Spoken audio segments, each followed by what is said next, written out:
you do have to log in on a regular basis to make sure that that is maintained. Yes, absolutely. And he pointed out something in there in the minnesotaworks.net that I thought was pretty interesting. Was when in the results that employers get, they only get the first about line and a half of your objective. The system makes you type in an objective, and most of the time you'll hear coaching from volunteers or resume experts that objectives are boring and dead and they're dumb and they're stupid and they don't use them anymore. And generally they're right? Most employers don't look for objectives. And I want to share with you why that is. But thanks for the link.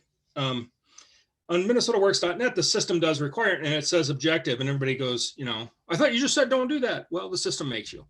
But there's a way that you can communicate a lot of great information in a short amount of space. And I want to share that with you.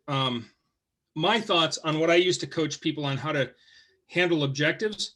And this has implications for your networking as well. So let me share my screen here. And let me see here. Okay. And then what we want to do, I don't know if you guys can see my notepad here. Yes. Can you see my screen and can you read the text? Yep. Okay. So here's how most objectives get written. I'm riffing. This is not literally how people write their objectives, but they write it all about what they want. I want an objective where I can make lots of money, work very little, have lots of paid time off. I want. Me, my, I. I'm looking for an X, right? That's the presupposition of the question. What is your objective? Well, this is what I want. I would like a great job with big money and great benefits and lots of time off and very little work, right? Let's be honest. However, that doesn't help an employer make a decision, right? So think about this. If you're going into the grocery store, and I don't know if you remember back when I was a kid, we used to have these generic government generic products, right? There were government surplus cheese and government surplus cereal and all this stuff. So it was just a white box with black lettering, no branding whatsoever, right? And so if you imagine walking into a grocery store with, well, they didn't really do that, but like if there was a place where you'd go in and you could just see nothing but the text, right? How would you determine or decide what your preferences are, or what your flavor is, or how it would match up and meet your needs, right? Or desires. And so the point being is this objective does not speak to what the employer wants. It speaks to what you want.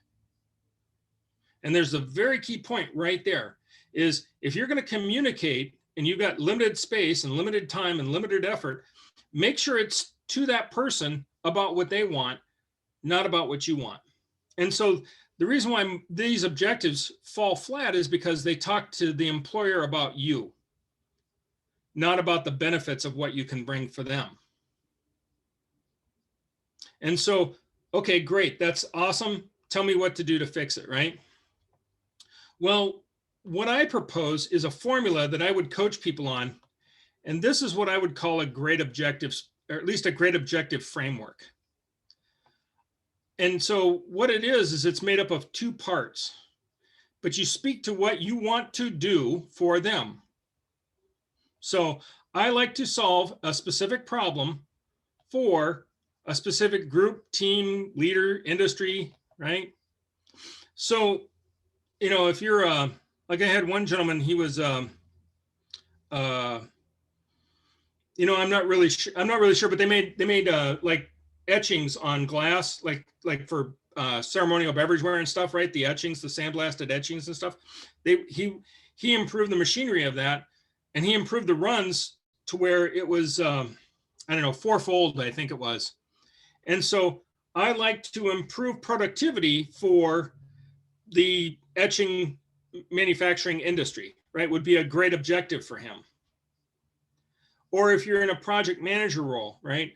I like to ensure that projects get delivered under budget with great resources for the IT industry, right?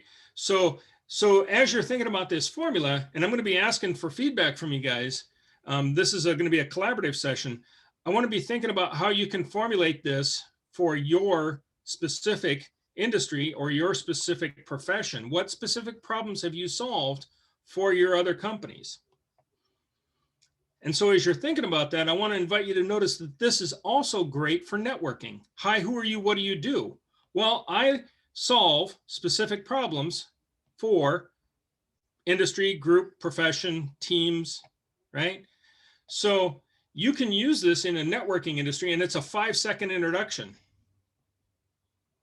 And if you're doing that as an introduction, you can also add your star story like I did for Company X, where we were able to reduce costs in 3 months by changing the process. And so what I'm offering to you is a formula, right? I'm not expecting you'll say Company X or misspell it like I did.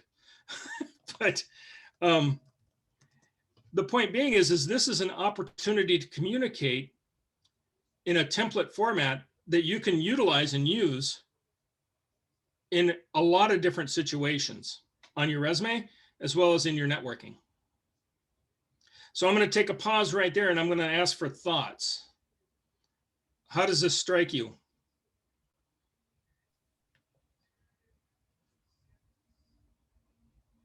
And that's okay. I can wait all day. I think in some ways it's similar to George Murray's approach, in the hiring process, where he talks about how you want to have a 90-day plan for the employer. Yep. This you lay out. This is what I'm going to do for you in my first 90 days. And to some extent, right, this is kind of communicating that same information of this is what I'm going to do for you if you hire me. Absolutely correct. It's very closely aligned to that, Gabrielle. Thank you very much for saying that.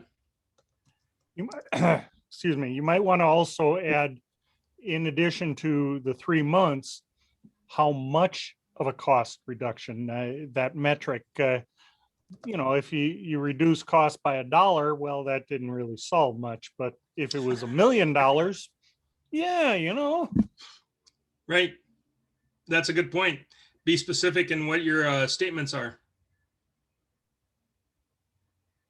So You can also, can I jump in? I was going to please. say that another thing to keep in mind is size, scope, and scale. So when you're talking about like what you did for a company, like was it like a mom and pop? Well, how many employees were there? Like 5 or were 500? I mean, yeah, like how big was the company? That's great insight. Thank you. Okay, can you hear me? Yes, Lana. The funny thing is that I don't know if any veterans on here, but anyway, sometimes the size I don't emphasize depends on the situation, because what you do for a small company, certainly you could do for a big company, but that's not why I wanted to be, I was trying to talk. What I wanted to talk about that's most important to me is that to write the objective without using the word I, because as you aforementioned, it's not about you. So you don't want to use any personal pronouns on your resume, period. I, me, correct. my. I love that. That's perfect feedback. Thank you very much. Sometimes the challenges are even larger in smaller organizations because they have a tighter budget. And so in that regard, you might want to talk about percentages as well, instead of exact dollar amounts. I agree with you 200%.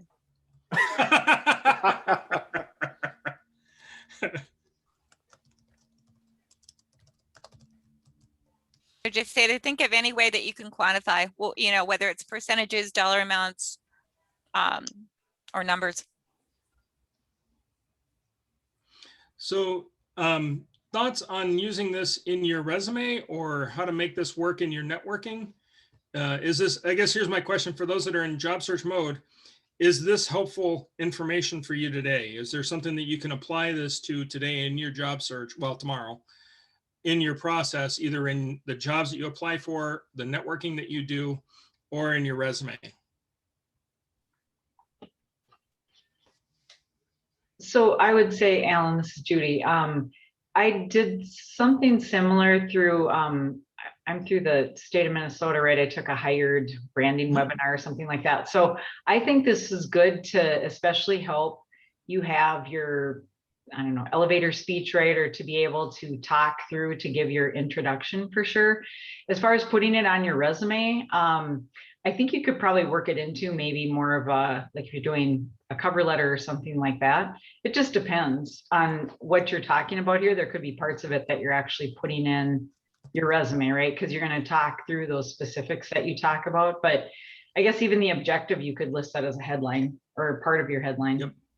Yep, I'll second or riff on what you're saying there, Judy. Is I'm actually encouraging people to drop the word objective, right? Yeah. And just go with again, not using the pronoun, but yep. To solve, right? So, yep. In other words, let them know that your mission and passion is solving their problem. Mm-hmm. I specialize in. I love that. You can make it an I statement, so. We could do specialist. Yeah. I'm known for. Yep. Yeah. So the point being is in your communication, as you're thinking about how you're going to reach out to the people that you network with or that you interact with in your job search, think about them and their needs and communicate to them about those needs and objectives that they have, how you can help them. So that's what I really wanted to share tonight. I know it was a quick one, so I will go ahead and stop sharing my screen. I want to thank everybody for their contributions to that because that's very truthful and very hopeful. And I hope that the folks that are in job search are able to use that in their communications. Can I interject some more? Absolutely. Seeing as this was based on what I wrote this morning, one of the other things that I put in there is in minnesotaworks.net, you can have up to 5 different resumes. And what I recommended was have 5 different resumes, keep the body of the resume the same on all 5 of them, but have that objective a little bit different on each one so that you can entice employers to click on that. Because like I said in my leads and tips this morning, they only see the first line and a half. That's all they will see until they click on your resume. Yeah. Grab their attention, make them want to read more. Hey, I want to talk to this person. Yep. Yep, that's your headline and it's your hook. And it's useful for all sorts of communication. That's why I'm mentioning using it in networking as well, is because if you're just casually networking with someone at an event, and we're all going to do that soon and after COVID again, and they're asking you basically, hi, who are you? What do you do? And you bring this out, right? You're going to immediately have one of 2 reactions. One, you're going to capture their attention, right? They're going to go, whoa, wait, I need that. Tell me more, right? Or they're going to understand and they're not going to be the target and they're going to go, wow, that's so compelling. Did you see the weather today? Like the whole conversation will go over here and you'll be like, what? That's fine. That's an honest response. They're saying they're not your target, right? And so you won. It was great talking to you. Thank you very much. Have a great day, right? You can go and connect with other people. So you save both people a lot of time. And one thing I want to point out, you do not have to get really flowery. Yes. You do not have to put in all kinds of buzzwords or anything.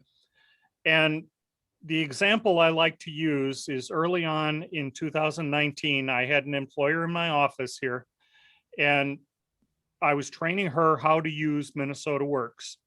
We brought up her account and we started looking for resumes, and she saw one on there that said welder fabricator. That was the only thing in the objective. And she said, I want that person. Yep. And we were able, because that's what she needed. Yep. So that's why I want people to have more than one resume in Minnesota Works, so that you entice them. Tell them what you have to offer them. They will find it. you. Awesome. Sounds like you're going to have to give us a class on what it looks like in Minnesota Works for employers soon. I can do that. All right. I wrote it up for the employers, so I Sounds good. I can do that. I'll send you a link to sign up, Stephen. I have that. Okay, good. I, All right. Yeah, I will do that. Any other feedback or thoughts from the folks that are attending that how this might help, or questions about how to do it for yourself? I think the important skill is not to see something on a screen, but to see how it works for you in real life.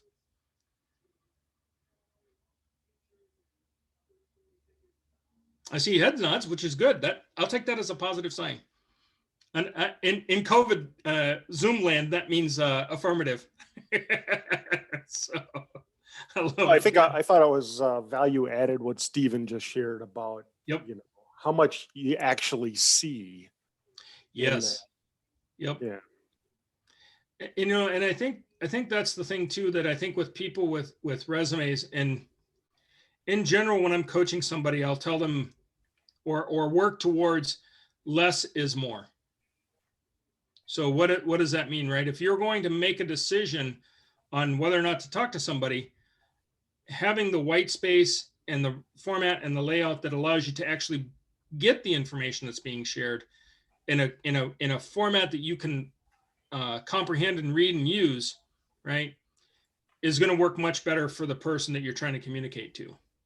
So, you know, just think of, I'm not suggesting you need to use a news story format, but just think of newspapers, right? No matter which newspaper you pick up, they're all formatted the same for a reason, because it's the way people prefer to receive the information. Anybody ever read a newspaper in the last month? Anyone? No? Okay. So just me and Renee. All right. But the point being is that it's formatted that way so that you can concisely get the information you need. And that's a winning resume format, regardless of what you're trying to communicate. Make it easy to read, you're winning.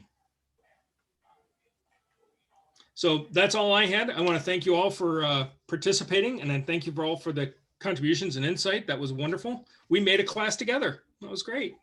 Thanks, everyone. We can pause the recording, Mike.